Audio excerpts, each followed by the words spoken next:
13 juillet. Thème: vêtements de lumière de l'adversaire. Satan lui-même se déguise en ange de lumière. Il n'est donc pas étrange que ses ministres aussi se déguisent en ministres de justice. 2 Corinthiens 11, 14, 15. Si l'on demande « Comment Satan peut-il avoir intérêt à faire une bonne action ?»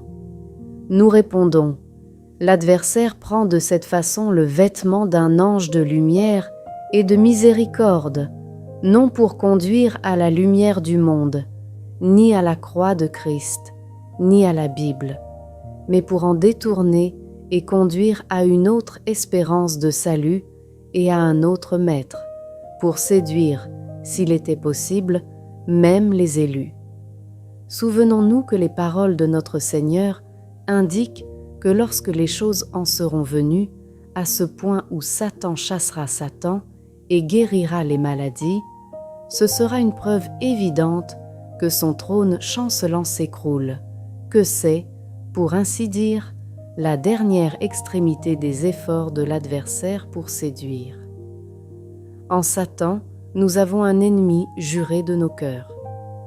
Si nous luttions contre lui seul et sans aide, nous serions, à cause de sa grande astuce, comme des pygmées aux mains d'un géant.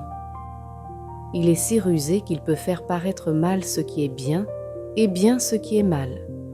Et pour ses propres desseins égoïstes, il fait que ses serviteurs se présentent comme des serviteurs de la justice, de sorte qu'ils puissent, si possible, séduire même les élus.